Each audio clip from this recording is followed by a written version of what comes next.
అరే సొసైటీ అయిపోతే నాకేంటి, నా చావు నేను చేస్తా, మీ చావు మీరు చావండి అనే వర్మ తొలిసారిగా సొసైటీకి అయితే సందేశం ఇచ్చే ప్రయత్నం అయితే చేయడం అంటే ఆశ్చర్యమే వేస్తుందబ్బా.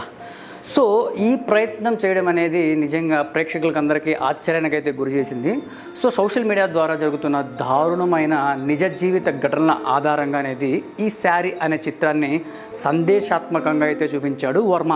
అసలు ఈ వర్మ ఏంటి, ఈ సందేశాత్మక చిత్రం ఏంటి, అందులో నిరంతరం సోషల్ మీడియాలో హాట్ టాపిక్గా ఉండే వర్మ సోషల్ మీడియాతో పాటు ఎంత జాగ్రత్తగా ఉండాలి, లేదంటే ఎలాంటి పరిణామాలు ఎదుర్కోవాల్సి వస్తుందో శారీ ద్వారా ఒక సైకో థ్రిల్లర్ని అయితే చూపించారు. మరి వర్మ శారీ కట్టించడం బాగానే కుదిరిందా లేదా అన్నది ఈ రివ్యూలో చూసేద్దామా. So welcome to shoot and show, నేను మీ ప్రిన్స్ విజయ్ని.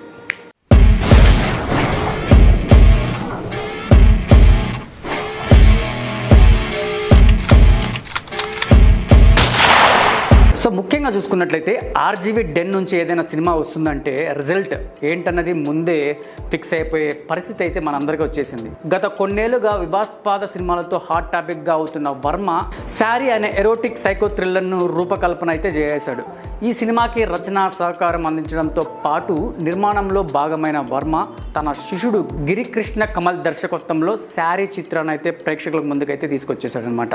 కాకపోతే వర్మ తన చిత్రాల ద్వారా సందేశాలు ఇవ్వడానికి ఇష్టపడ్డు, కానీ శారీ సినిమా ద్వారా అయితే తన శైలికి భిన్నంగా సందేశాన్ని ఇచ్చే ప్రయత్నం అయితే చేశాడని చెప్పుకోవచ్చు. అందులోనూ చీర చూసి మనసు పడ్డ మలయాళ ముద్దుగుమ్మ ఆరాధ్య దేవి హీరోయిన్గా పరిచయం చేయడంతో ఆమె చీరకట్టు గురించే అంతా హాట్ టాపిక్గా అయితే అయిందనమాట. సో వర్మ సినిమాల గురించి రిలీజ్ తర్వాత కంటే రిలీజ్కి ముందే ఎక్కువగా మాట్లాడుకుంటూ ఉంటారు, ఎందుకంటే తన సినిమాలకి ఆ రేంజ్లో ప్రమోషన్ చేస్తుంటాడు వర్మ.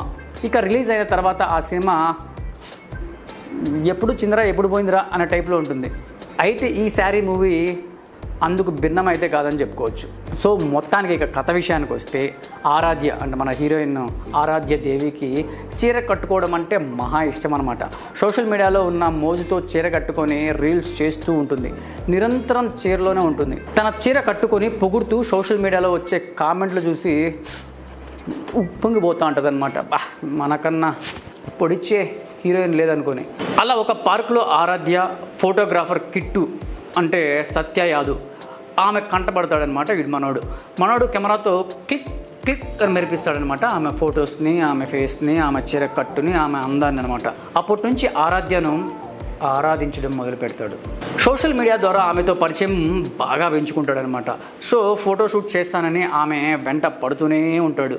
సో ఫోటోలు రీల్స్ పిచ్చున్న ఆరాధ్యకు కిట్టుతో అయితే ఈ పిల్ల పరిచయం అయితే పెంచుకుంటుంది. అయితే కిట్టుకి ఆరాధ్య పైన ఉన్న ఇష్టం లవ్గా మారుతుంది అనమాట. అది సైకోయిజంగా మారుతుంది. ముఖ్యంగా ఆరాధ్యను శారీలోనే చూడడానికి వీడు ఎప్పుడు ఇష్టపడుతూనే ఉంటాడు. ఆమె చీరలను దొంగతనం చేసి మరీ సైకో చేష్టలు చేసి ఆమెను ఇబ్బంది పెడుతూ ఉంటాడు. అయితే కిట్టు సైకో చేష్టలు గమనించిన ఆరాధ్య అతన్ని దూరం పెడుతుంది. దాంతో పూర్తిగా మారిపోతాడనమాట మనోడు సైకోగా.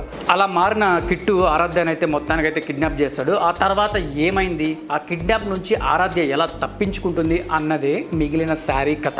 అవన్నీ పక్కన పెడితే వర్మ సినిమాలో పెద్ద బడ్జెట్ ఉండదు, కాకపోతే భారీ తారాంగణం కూడా ఏమి కనిపించదు అనమాట. ఒక చిన్న ఇల్లు, ఒక 5-6 క్యారెక్టర్లతో లాగిచ్చేస్తాడు సినిమా మొత్తాన్ని. సో శారీ సినిమా కూడా హీరోయిన్తోనే లాగించేశాడని చెప్పుకోవచ్చు. మరో 3 పాత్రలు మాత్రమే ఇందులో కనిపిస్తాయి. సో మొత్తానికి సినిమా ఎలా స్టార్ట్ అవుతుందంటే, ఆరాధ్య తన శారీలను పెట్రోల్ పోసి తగలబెట్టడంతో ఈ కథ అనేది స్టార్ట్ అవుతుంది. సో ఆ తర్వాత ఆరాధ్యాన్ని కిట్టు చూడటం, ఆమెను ఊహించుకుంటూ పాటలు పాడుకోవటం, ఫస్ట్ హాఫ్ అంతా సాగిపోతుంది.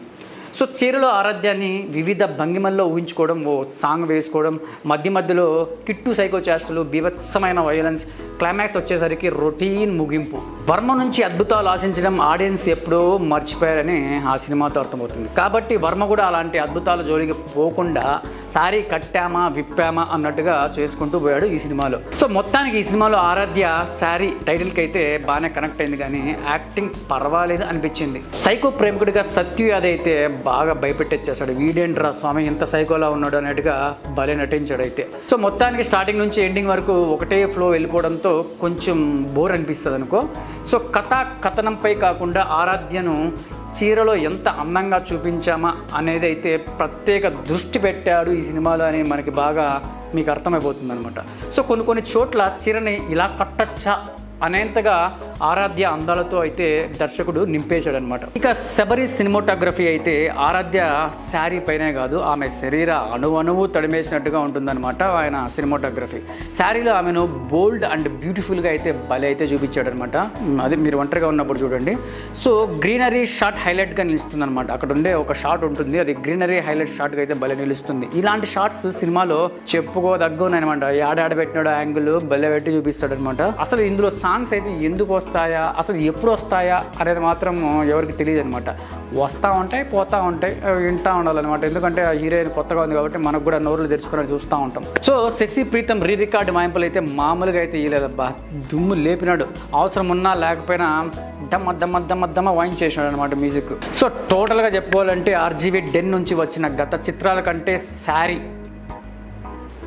చూడొచ్చు, పర్వాలేదు అనిపించవచ్చు. ఎందుకంటే శారీ అంత బాగా కట్టించాడు అనమాట ఈ సినిమాలో. సో చీర కట్టామా విప్పామా అన్నట్టుగా RGV 10 నుంచి సినిమా వచ్చిందా వెళ్ళిందా అన్నట్టుగా ఉంది ఈ శారీ. సో ఈ శారీ మూవీ మీరు థియేటర్లో వెళ్ళి చూసినట్టయితే శారీ ఎలా కట్టిందో కింద కామెంట్లో తెలపండి. సో బాయ్, నెక్స్ట్ రివ్యూలో మళ్ళీ కలుద్దాం.